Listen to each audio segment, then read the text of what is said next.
ఓం నమ శివాయ. శ్రీశైలానికి నడిగదారిలో వెళ్తున్నాం. అంటే ఫస్ట్ టైమ్ పాదయాత్ర చేస్తున్నాం. ఇప్పుడెందుకు శివరాత్రి కూడా కాదు కదా! అంటే శివరాత్రికే కాదు, ఉగాదికి కూడా వెళ్తారండి.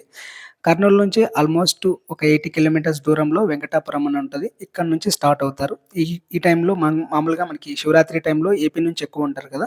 ఈ కర్ణాటక వాళ్ళు ఈ ఉగాది టైంలో ఎక్కువుంటారనమాట. సో, కర్ణాటక పీపులే ఎక్కువుంటారు. ఇక్కడి నుంచి స్టార్ట్ అవుతారనమాట. ఇక్కడ ఇంగా ఏవైనా తీసుకునే వాళ్ళు చార్జర్లు, బ్లూటూత్ ఇయర్ ఫోన్స్, బిస్కెట్‌లు, తినేవి ఇంకేవైనా గాని తీసుకుంటారు.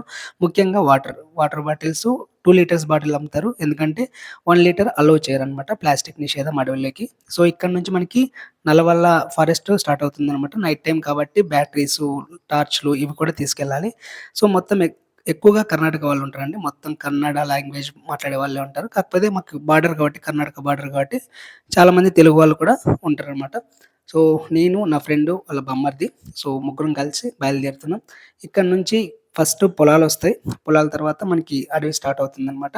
ప్రతి దగ్గర దారిలో చాలా చోట్ల మనకి ఫ్రీగా అన్నదానం అయితే పెడతారు. మనం తినొచ్చు.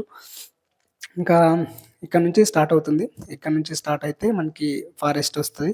ఈ ఫారెస్ట్ ఎంట్రీలోనే మనకి టైగర్ రిజర్వ్ ఫారెస్ట్ కాబట్టి ప్లాస్టిక్ అనేది కంప్లీట్‌గా నిషేధం. కాకపోతే మనకి వాటర్ అవి కొంచెం అవసరమవుతాయి కాబట్టి ఈ 10 డేస్ మాత్రమే. ఈ 10 డేస్ శివరాత్రి అప్పుడు ఒక 15 డేస్ మాత్రమే 2 లీటర్స్ బాటిల్స్‌తో అలౌడ్ చేస్తారనమాట. సో, మిగతావన్నీ ఇక్కడ ప్లాస్టిక్‌ని ఇక్కడే వదిలేసి ఎళ్ళాల్సొస్తది.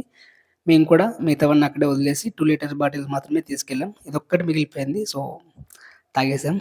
సో, నెక్స్ట్ ఇంకా ఇక్కడి నుంచి స్టార్ట్ అవ్వాలి. ఇక్కడ కొంచెం చెకింగ్ ఏమి అంత పెద్దగా ఏం లేదు. చాలామంది తీసుకుపోయేవాళ్ళు ప్లాస్టిక్ తీసుకెళ్తున్నారు. కాకపోతే కొంచెం గట్టిగా మనమే వాళ్ళు ఎంతని చెక్ చేస్తారు. ఒకరు, ఇద్దరు కాదు కదా! కొంచెం లక్షల్లో వెళ్తున్నారు.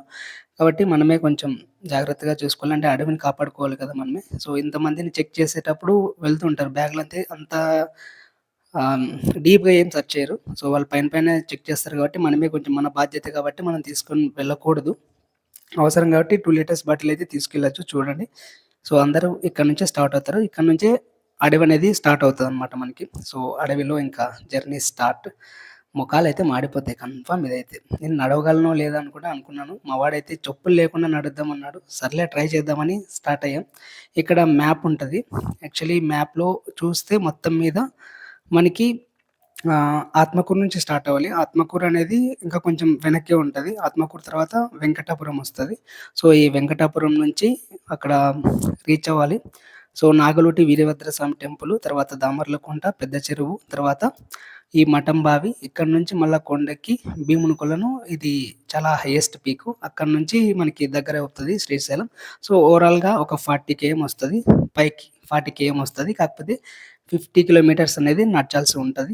సో, 50 కిలోమీటర్స్ నడుస్తుంటే మనకి ఫస్ట్‌లోనే ఇక్కడ అడవికి ఎంట్రీలోనే మనకి ఆంజనేయ స్వామి కనిపిస్తాడు. సో, ఆయనకి ఫస్ట్ మొక్కేసి, కొబ్బరికాయ కొట్టేసి ఇక్కడి నుంచి స్టార్ట్ అవుతారనమాట. ఆంజనేయ స్వామే కదా మనకి అడవి దాటడానికి బలం. సో, ఇక్కడ కాయలు కొట్టేసి ఎళ్ళిపోతామండి. ఇక్కడి నుంచెళ్తే ఇక్కడ నాకు ఒక మసీదు కనిపించింది. దగ్గరలోని ఊరిదేమో. కాకపోతే వెంకటాపురంలో కూడా మొత్తం అమ్మే వాళ్ళంతా కూడా ముస్లిమ్సే ఎక్కువున్నారు. ఇక్కడ ముస్లిం పాపులేషన్ ఎక్కువ లేదంటే వాళ్ళే వ్యాపారం చేస్తున్నారో తెలీదు గానీ, ఎక్కువ వాళ్ళే ఉన్నారు. ఇక్కడ దారిలో భోజనాలు పెడుతున్నారు. దాంతో పాటు వెళ్ళే వాళ్ళకి చెరుకు రసం ఫ్రీగా ఇస్తున్నారండి.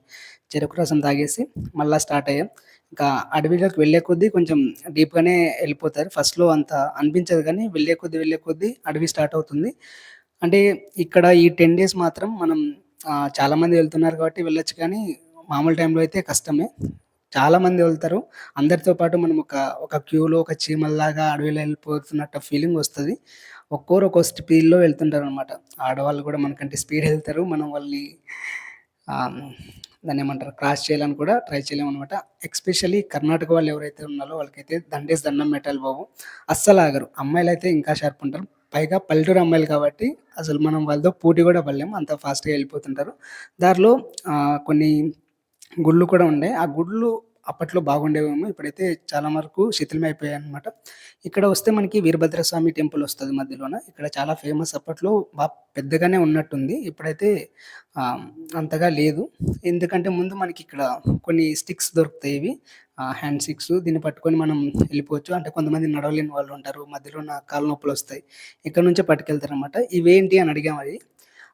అవి ఒంపారా? లేదంటే అవి అలా చేశారా? అని అడిగితే అవి వేర్లంట. సో, వేర్లు అలా ఒంపి ఇచ్చారు. ఇది వీరభద్రస్వామి టెంపులు. ఇక్కడ కూడా కొబ్బరికాయలు కొడతారు. ఇది ఆల్మోస్ట్ అక్కడ పాత ఆటో ఉంది గదా! ఆటో దగ్గర నుంచి ఉంది గుడి. కాకపోతే అదంతా పోయింది. ఇప్పుడు ఓన్లీ మెయిన్ టెంపుల్ మాత్రమే ఉందనమాట. ఇక్కడ గూడా కొంచెం శిథిలమైపోయింది. ఇక్కడ గోపురం జూడొచ్చు మనం. అది కూడా శిథిలమైపోయింది. ఎందుకు పడగొట్టారో తెలీదు. కాకపోతే మంచిగా ఉండేదనుకుంటా అప్పట్లో. మొత్తం కాంపౌండ్ వాల్‌కి ఆ గోపురం అయితే ఉండేదనుకుంటున్నా. ఇప్పుడైతే అసలు చూడడానికి కూడా కనిపించట్లేదు. ఇంకా ఇది కొంచెం పాతగానే ఉంది. ఆల్మోస్ట్ ఇప్పుడు మాత్రమే జనాలుంటారు. లేదంటే వేరే టైంలో అసలు జనాలు ఉండరేమో! ఎవరు పట్టించుకోరేమో! ఇప్పుడైతే కొంచెం చీకటిగానే ఉంది.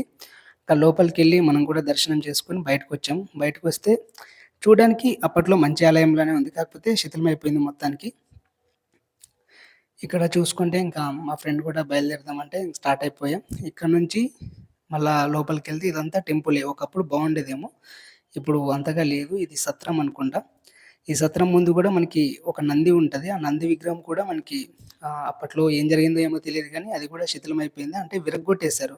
అది కంప్లీట్‌గా తెలుస్తుంది అది విరగ్గొట్టేశారని.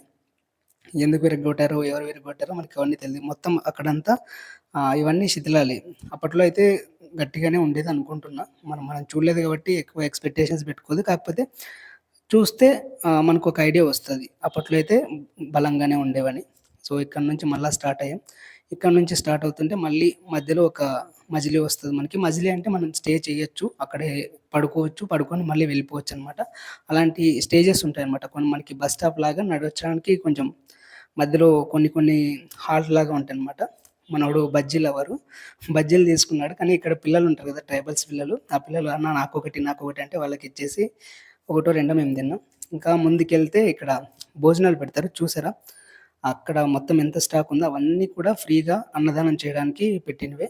సో, ఎవ్వరైనా కూడా ఈ దారిలో వెళ్ళేవాళ్ళు అన్నదానం కోసం ఇక్కడ ఉండి తినేసి వెళ్ళిపోవచ్చు. సో, మేము కూడా తినే వెళ్దాం. ఇంకా చాలా లేట్ అయింది. 3:30కి వచ్చాము. ఇప్పుడు ఆల్మోస్ట్ 6 వస్తుంది అని ఇంకా మేము కూడా కొంచెం పే చేసి అంటే వాళ్ళేమి అడగరు. మనమే చేయాలనిపించింది చేశాము. ఇక్కడ చపాతీతో పాటు లెమన్ రైస్ అవి ఇవి పెట్టారు. ఇంకా 2 కొలనులున్నాయి. ఇవి మనుషులు స్నానం చేయడానికంట అప్పట్లో. ఇక్కడ దేవాలయం అయితే ఉంది చిన్నది. కాకపోతే ఏ దేవాలయం అనేది తెలీదు. ఇక్కడ మనుషులు స్నానం చేసేదంట. ఇక్కడ దేవతలు స్నానం చేసేదికి ఇంకొక కొలనుంది. ఇక్కడి నుంచే మనకిక్కడ తాగడానికి వాటర్ ఇస్తారు. అన్నదానానికి ఇక్కడి నుంచే వాటర్ తీసుకుంటారు. సో, ఇక్కడి నుంచే మనకి మెట్లు స్టార్ట్ అవుతాయి. ఈ మెట్లు స్టార్ట్ అయ్యి ఇంకా నెక్స్ట్ మజిలీ వచ్చేసి భీముని కొలను. అక్కడి వరకు నైట్ జర్నీ ఉంటది. ఎప్పుడెప్పుడొస్తదా? ఎప్పుడెప్పుడొస్తదా? అన్నట్టే ఉంటది. సో, ఈ మెట్లెక్కుతుంటే నాకు తిరుపతి మెట్లెక్కిన ఫీలింగొస్తుంది. కాకపోతే అవి కొంచెం ఆర్డర్‌లో ఉంటాయి. ఇవి అప్పుడెప్పుడో నేను చదివాను హిస్టరీలో చదువుతున్నప్పుడు. రెడ్డి రాజులు వాళ్ళు కట్టించారంట ఈ మెట్లు. సో, అప్పటి కాలం నుంచి ఇంకా గట్టిగానే ఉన్నాయివి. అంటే రాళ్ళు కదా! గట్టిగానే ఉంటాయి. ఎక్కుతుంటే మాత్రం చుక్కలు కనిపిస్తున్నాయి. ఆల్మోస్ట్ చీకటి పడిపోతుంది. ఇప్పటి నుంచే అసలైన జర్నీ స్టార్ట్ అవుతది. నైట్ టైమ్ ఎలా ఉండింది నల్మల ఫారెస్ట్‌లో అనేది నెక్స్ట్ వీడియో